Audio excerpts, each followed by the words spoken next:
Dear students, आज हम family Leguminosae की जो सेकंड सब फैमिली है सीजलपिनोइडी उसके बारे में अध्ययन करेंगे। इस उपकुल सीजलपिनोइडी को केशिया फैमिली भी कहा जाता है। तो सबसे पहले हम सीजलपिनोइडी की सिस्टमेटिक पोजीशन या वर्गीकृत स्थिति जो कि बेंथम एंड हुकर के अनुसार है उसको देखते हैं।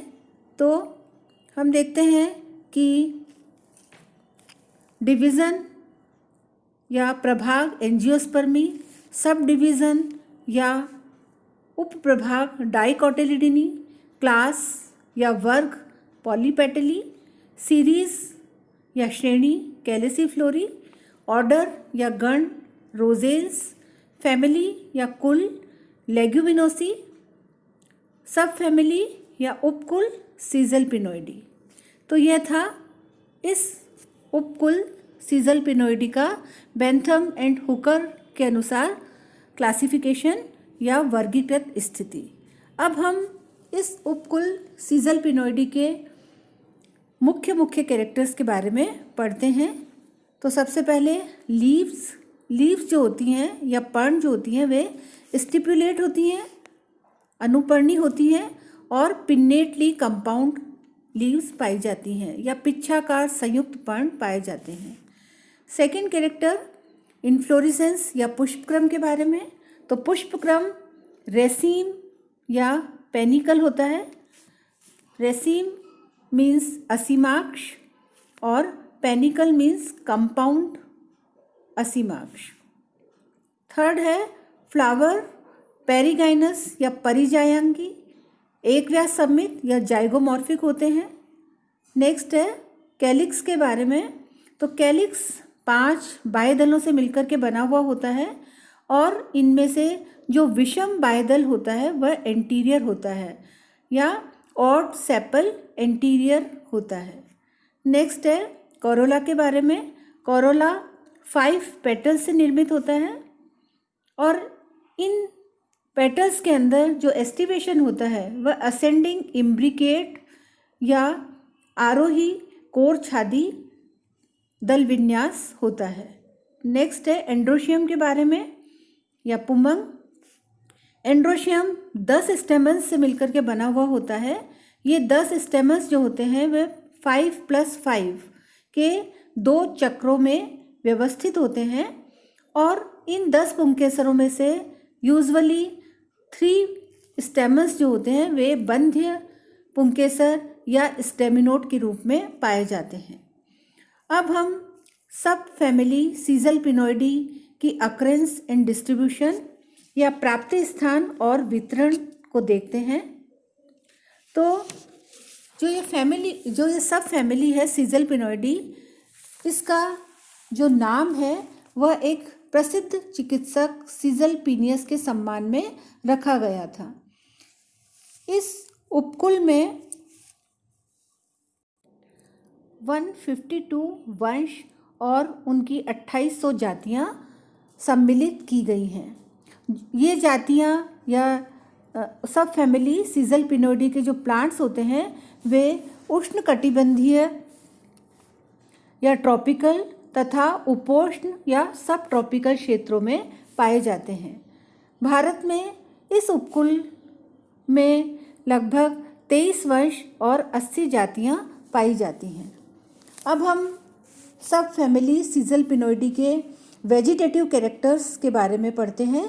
तो वेजिटेटिव कैरेक्टर्स में हम प्रकृति एवं आवास, मूल, स्टेम तथा पर्ण के बारे में अध्ययन करेंगे। तो सबसे पहले हम लेते हैं प्रकृति एवं आवास या हैबिट एंड हैबिटेट। इस उपकुल के अधिकांश सदस्य काष्ठीय या आर्बोरिसेंट हैं, जिनमें कचनार, गुलमोहर, इमली, अमलतास, हार्डविकिया ये सब वृक्ष के रूप में या ट्रीज के रूप में पाए जाते हैं। सीजलपिनिया, पार्किंसोनिया ये क्षुप हैं या श्रब्स के रूप में पाए जाते हैं। बोहिनिया वेहलाई काष्ठीय आरोही है या वुडी क्लाइंबर है। जबकि केशिया टोरा, केशिया ऑब्ट्यूसिफोलिया ये शाक या हर्ब के रूप में पाए जाते हैं। नेक्स्ट कैरेक्टर जो वेजिटेटिव कैरेक्टर है वह पढ़ते हैं हम मूल या रूट के बारे में। तो इन प्लांट्स की जो रूट होती है वह ब्रांच्ड टैप रूट होती है या शाखित मूसला मूल पाई जाती है। अब हम पढ़ते हैं स्टेम के बारे में या स्तंभ। जो स्तंभ है वह ऊर्ध्व या इरेक्ट, बेलनाकार या सिलिंड्रिकल, ठोस या सॉलिड, शाखीय अथवा काष्ठीय, हर्बेशियस और वुडी तथा ब्रांच्ड या शाखित होता है। नेक्स्ट हम पढ़ते हैं पर्ण या लीफ के बारे में। तो लीफ जो होती हैं वे अनुपर्णी या स्टिपुलेट होती हैं, सवृंत या पीटियोलेट होती हैं, एकांतरित या अल्टरनेट होती हैं और स्तंभीय एवं शाखीय या कॉलाइन एंड रेमल होती है।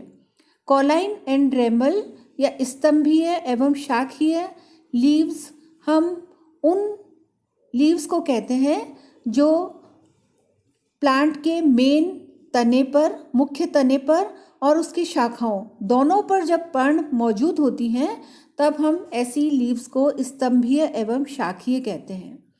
इन लीव्स के पर्णाधार फूले हुए या पल्विनस बेस पाया जाता है। पत्तियां पिच्छकी रूप से संयुक्त होती है या पिन्नेटली कंपाउंड होती है। पत्तियों में जो वेनेशन है या जो शिराविन्यास है वह जालिका रूपी या रेटिकुलेट पाया जाता है।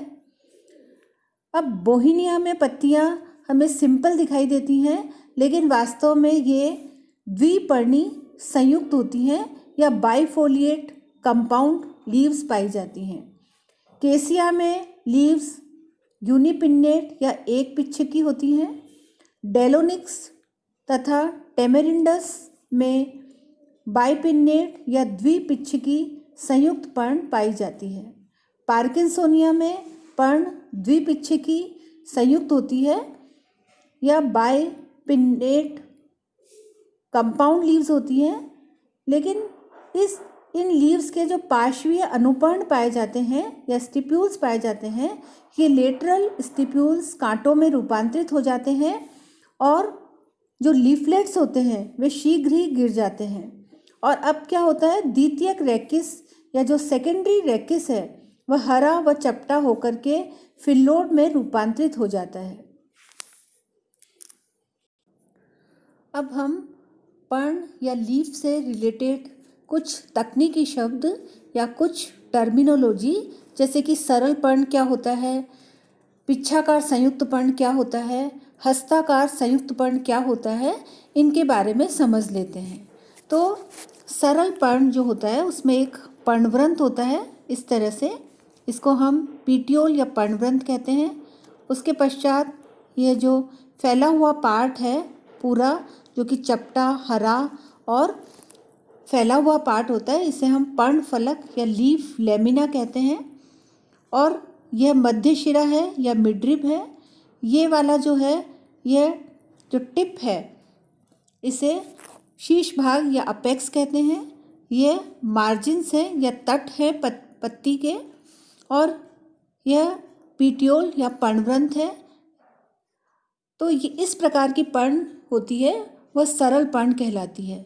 यह सरल पर्ण इसलिए है क्योंकि इसमें जो तटों पर जो कटाव होते हैं इस प्रकार के, ये कटाव जो हैं वो मध्य शिरा तक नहीं पहुंचते हैं और इस पर्ण फलक जो होता है वह पूरा दिखाई देता है। तो इस प्रकार की पर्ण को हम सरल लीफ कहते हैं। अब इस सरल लीफ से जो संयुक्त पर्ण है वे किस प्रकार से बनते हैं यह देखिए आप कि यह एक पर्ण है, इसका पीटियोल और यह इसका पर्ण फलक या अपेक्स और यह मध्य शिरा। तो अब देखिए आप कि ये जो कटाव जो आपको दिखाई दे रहे हैं, ये जो कटाव हैं, ये कटाव जो होते हैं ये थोड़ा और गहरे होकर के, और यदि ये इस मिड रिब तक या इस मध्य शिरा तक पहुंच जाते हैं और यह पूरा का पूरा जो पर्णफलक है यह पूरा छोटे छोटे खंडों में विभाजित हो जाता है। तो ऐसी पर्ण को हम पिच्छाकार संयुक्त पर्ण कहते हैं। देखिए इस प्रकार से कि यह ऐसे कटाव जो है इस प्रकार से डीप होकर के मध्य शिरा तक पहुंच गए हैं। इस तरह से इधर भी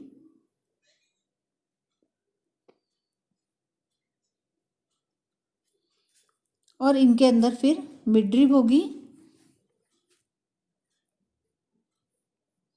इस प्रकार से तब इस प्रकार की पर्ण को हम पिच्छाकार संयुक्त पर्ण कहते हैं। इसमें अब ये जो सरल पर्ण की मिड्रिब थी ये वाली, इसको हम रेकिस या पिच्छाक्ष कहते हैं।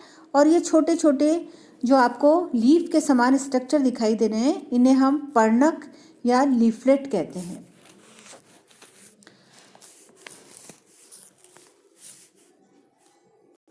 अब क्योंकि इस लीफ के अंदर जो पर्ण फलक था, सरल लीफ का जो पर्ण फलक था वह एक बार कटा है और जो पर्णक है वह सीधे मिड्रिब के ऊपर अरेंज्ड है। तो इस प्रकार के लीफ को हम यूनिपिन्नेट या एक पिच्छिकी संयुक्त पर्ण कहते हैं। अब द्विपिच्छिकी संयुक्त पर्ण किस प्रकार से बनती है वह देखिए आप, कि जैसे इस एक पिच्छिकी संयुक्त पर्ण की जो पर्णक हैं ये पर्णक फिर से जो इनके अंदर कटाव उत्पन्न होते हैं और ये कटाव जो होते हैं वह इस मध्य शिरा तक पहुंच जाते हैं। देखिए इस प्रकार से ये कटाव हैं और ये कटाव जो है इस प्रकार से मध्य शिरा तक पहुंच जाते हैं और इस लीफलेट का जो पूरा लेमिना होता है या जो फलक होता है उसको छोटे छोटे खंडों में विभाजित कर देते हैं। फिर से देखिए इस प्रकार से कि ये इस प्रकार से छोटे छोटे से खंडों में विभाजित हो जाएगा और इस प्रकार की लीफ हमें मिलेगी कि ये रेकिस है और इस रेकिस पर ये सेकेंडरी रेकिस है और इस पर ये छोटे छोटे से पर्णक या लीफलेट है। इस प्रकार से इधर भी इसी प्रकार से होगा। और अब हम ये जो स्ट्रक्चर है इसको हम प्राइमरी रेकिस कहते हैं और आपको जो ये जो दिखाई दे रहा है जिस पर पर्णक स्थित है इसे हम सेकेंडरी रेकिस कहते हैं। और इस पूरी लीफ को हम बाइपिन्नेट कंपाउंड लीफ या द्विपिच्छिकी संयुक्त पर्ण कहते हैं।